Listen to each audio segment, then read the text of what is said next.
Welcome to Scare Talk, a horror movie podcast for horror film reviews, ratings, rankings, and rumors. Now for your hosts, Danny, Joel, and Katrina.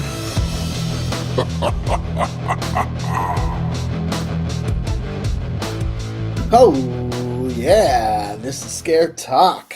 I am Danny, and I am here with Joel the Jester. Hey guys, what's up? Yeah. Yeah, that was a good one. Pretty obvious one for this one. Yeah. Yeah. I didn't have to think about that too hard. So it's just the original cast today, Danny and Joel. Yep. Katrina will be back soon enough. But today, if you couldn't tell from the background, we're going to talk about a brand new horror film, 2024's Terror, also known as Horror Scope. It was actually based on a book titled Horror Scope, if we're not aware. So, Joel, let us know who is a part of it. All right. So I included the character names to the actors on this one because I didn't know. One actor was familiar to me, but the other ones were just like not. But This one stars Adane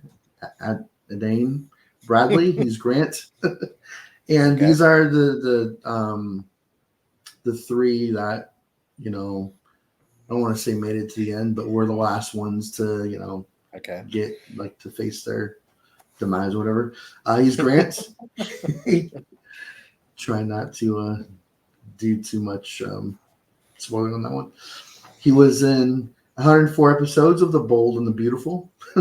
Wrong Turn 2021. Hey. And 10 episodes of Mr. Student Body President. Yeah. And then we've got Harriet Slater. She's Haley. She's a girlfriend or ex-girlfriend of Grant. She was in 8 episodes of Belgravia, The Next Chapter. Oh, man. Indiana Jones and the Dial of Destiny. Okay. And 22 episodes of Pennyworth, which is that Batman spin-off show about Alfred. Yeah. And then we got Jacob Batalon. He's the one that I recognized. He was in the latest Spider-Man trilogy from Marvel. Oh, yeah, that guy. Oh, my gosh. Yeah. He's he was really the most annoying character in the movie, but I recognized him, so I wanted to bring him up. 10 episodes of Reginald the Vampire, and a movie called Lift. So I don't know that one. And then it was written by Nicholas Adams. He wrote the novel Horoscope that the movie is based on. And then so these two people wrote and directed the movie. We've got Spencer Cohen. He wrote Expendables 4, which I heard was really stupid. Really bad. It's really bad. I haven't seen it. Man. Okay, I want to talk about that briefly. Maybe later on, maybe in the spoilers or something. Okay. Yeah, it's so bad. Moonfall, which is one that I heard was really stupid too. It was like one of those end of days type movies that came out a couple years ago, where the moon literally falls. So yeah. Okay. And Extinction. And then we've got Anna Hallberg. She wrote an 8-episode podcast called Classified.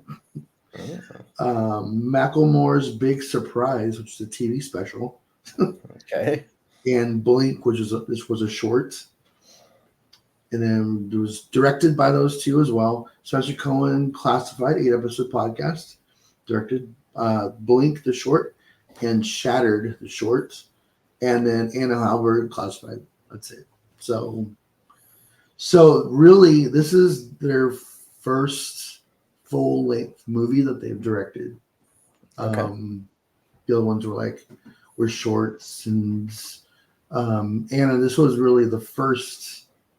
I think this was the first what I saw that she wrote of a feature-length movie. So, okay, cool. All right, so synopsis. When a group of friends recklessly violates the secret rule or the sacred rule of tarot readings, they unknowingly unleash an unspeakable evil trapped within the cursed cards. One by one, they come face to face with the fate and end up in a race against death. Oh, man. All right. So, since Katrina is not here, I'm going to be doing her part here where we talk about the critics' scores and audience scores. So, starting with Rotten Tomatoes, we've got a whopping 12% on the tomato meter. This is a brand new movie, too. Yeah, Jeez. This just came out. I saw when it initially had a rating, it was like 5 or something, 5% or something. Oh, man. But the audience score is quite a bit higher. It's 59% for the audience. So almost fresh. Yeah. The 60s fresh. Wow, yeah. All right, and then on IMDb, we have a 5.0 out of 10 with 1,313 ratings. Yeah, not a whole lot of people watched this one.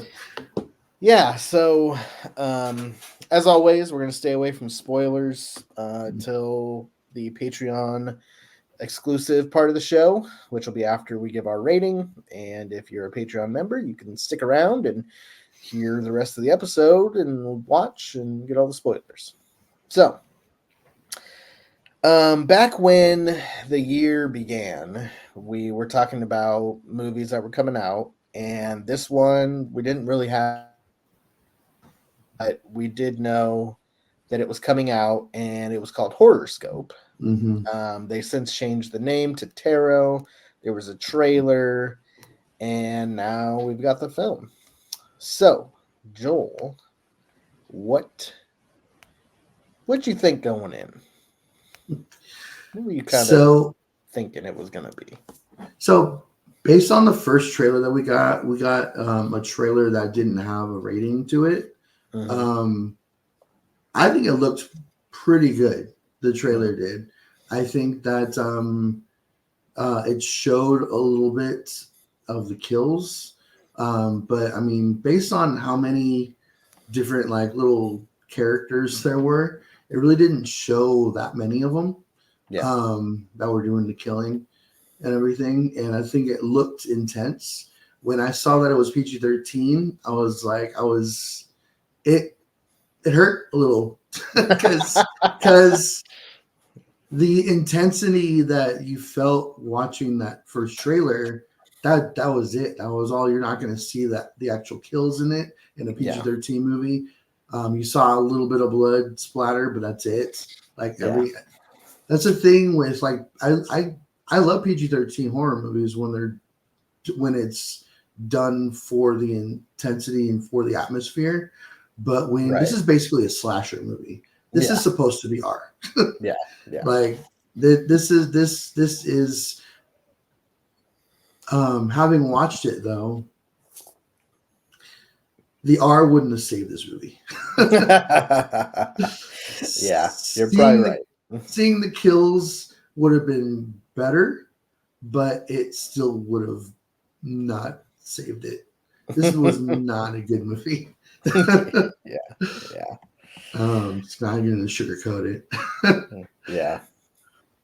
I would agree. I had. I don't know that I really had any trailer that really sold me on it. It seemed like kind of a.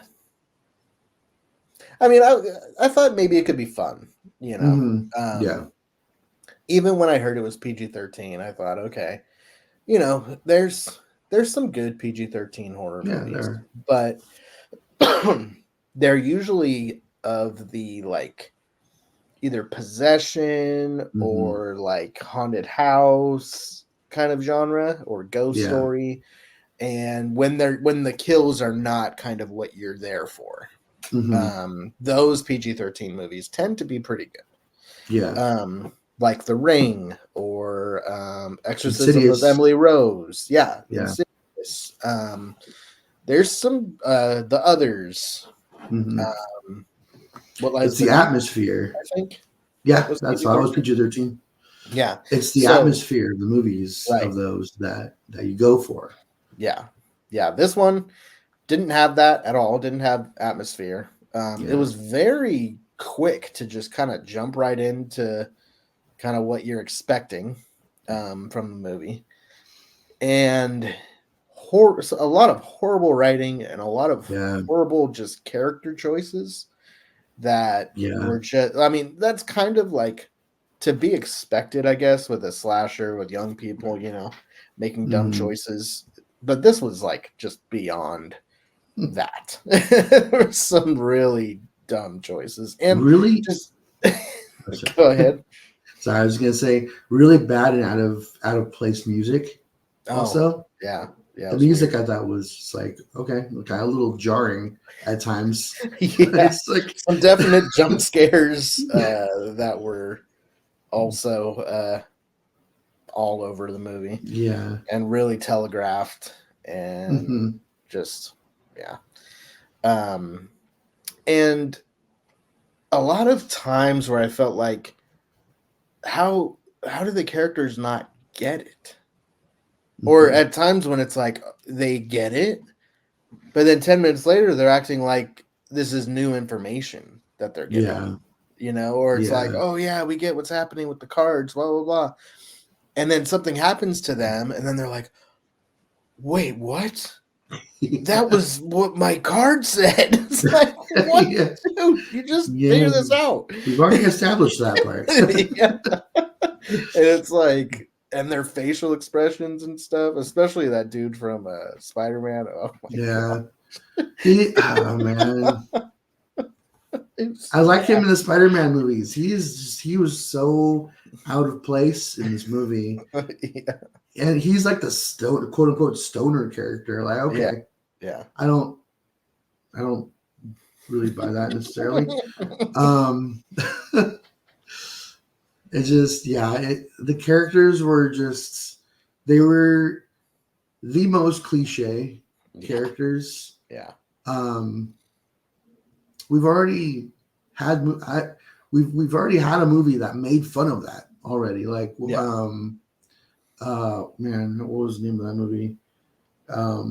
Came out years ago, but like they, pretty much made fun of like all of those types of characters that they just threw in this movie. Like, okay. Well, and I wonder, there was somebody I was watching their review of this, and I wonder like if this was intentional, like they know what kind of movie they are, and like the cliche like story, the cliche characters, was it kind of like we're not really taking this seriously, we're kind of like it's almost like poking fun at itself, or was this trying to be a good movie? I don't know. I need to read Horoscope because if this is based on like if this was an original idea, then maybe I would say probably. But if this is based on an actual novel and the novel takes itself seriously, then I want to see like how close to the novel this movie actually is. Because I feel like the novel is probably like 100 times better. And I don't know, not anything like this movie. Because of all novels, of all horror books, why would you take this one if this is just a stupid, like, I don't know. It's like Final Destination, but like a B version. A way B version. Like even Final Destination's a B version of itself. There's some definite Final Destination sequels that are B versions of itself, and then this one is it's kind of like Truth or Dare as well, which was a lot more fun. But it was. I like Truth or Dare a lot more than this one. Yeah, it's kind of like that same time. So I don't know. Yeah, that was a Blumhouse Presents. Truth or Dare. When they have Blumhouse Presents on it, then you know it's gonna be bad. Like what was it? Black Christmas, Fantasy Island. Yeah, those were both presents. All three, or we haven't done Truth or Dare, but we got the other two on this podcast. So yeah, we have. Going into Fantasy Island is actually one of our first ones we've done. Yeah. Way back. That was so bad. Yeah, it was. So, I mean, as far as if I could come up with a positive, I would say a couple of the monsters were kind of cool. Like the magician. I did like the magician, and I did like the jester. I wanted to see the jester a little more. I felt like he was kind of in the distance a lot of the stuff he was in, but there were some close-ups and did look kind of cool. But we did see some of that in the trailer too. So it did kind of take the effect when his face changes like super fast. That was kind of cool. But it was in the trailer. I wish we had more magician horror films. I feel like that could be really creepy. That could be fun, yeah. The Black Phone, I guess he's a magician kind of character, but you don't see him. You don't see the magic. Yeah. I think a magician horror villain would be really interesting. I think they could do a lot of fun stuff with that. So those couple of monsters were kind of cool. But other than that, it was pretty bad.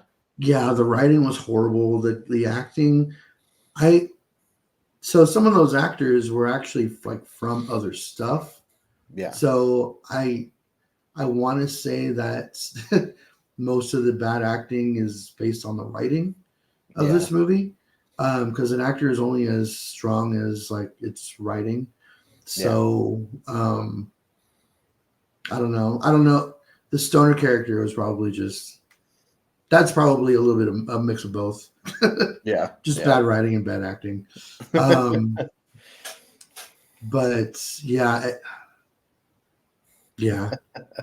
I will say it did have at least some stakes.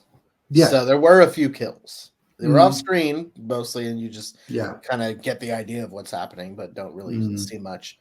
Some blood splatter here and there. Yeah. But most PG-13 movies don't have that. Don't even have kills. So at least this movie did have that. So you didn't know who was gonna survive, So I guess that was a positive. I liked, I mean, I did like that it went out of order from the tarot readings. It wasn't like, okay, this one dies first, and then the next one that got its reading dies. It went out of order in that way, which it made it more unpredictable until the camera focuses on one character for like a second longer than normal. Like, okay, that's the next one. One after another, and if you spent any time with that character by themselves, okay, let's just see how it happens. Exactly. Which is like Final Destination, but there was nothing really fun. To be had here. They show the deaths in Final Destination. Right. That's why you watch those movies. That should be why you watch this movie, is to see how they die. Yeah. You don't see how they die because they die off screen. A couple of them made it obvious, but how they died. But it's just, I will say that's not by a whole lot, but I did like this one more than Imaginary and Night Swim. Okay. Those three are competing. Those three are competing right now for me.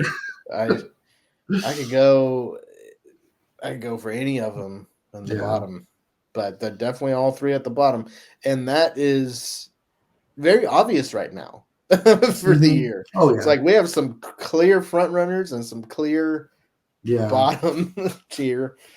We have I think maybe a couple in the middle, but like it's been like a couple of good movies and then just bad movies. Really bad. Yeah. Not much in between. Not really, no. Yeah. So I'm hoping that this is gonna be just basically how, to me, Five Nights at Freddy's was last year, where it didn't make a list. It was just like a whatever movie. Well, I kind of do, and I kind of hope, kind of not, because that means that there's going to be even worse movies coming out. I hope this is as bad. Yeah, I hope this is as bad as it gets. Those three, this, Night Swim, and Imaginary. Yeah, those should be the top 3 worst of the year if we're going to have a decent year of horror films. Yeah. Because we're in May, and this was a May movie. It should have been a January, February movie, but this was a May. Yeah, I was hopeful, like kind of, because it wasn't Blumhouse. So I thought, okay, maybe there's going to be something original here, or something new and fresh. It's not a Blumhouse film, so it's not kind of like a paint by numbers kind of typical horror film, but it turned out to be that. And it didn't get a lot of promotion, I don't feel like. Not a whole lot. I maybe saw some things online. We saw the trailer, but like Abigail got huge promotion. I mean, even I heard more about Late Night with the Devil than I heard about this one. And I don't know. It didn't get a lot of hype at all. They knew how people were going to react to this movie, and were like, you know what? Let's just put it out. Just quietly put it out. Yeah, because I mean, it also costs money to promote it too. So that's true. A movie like this needs as much money as it can possibly get. You don't need to spend more on your budget.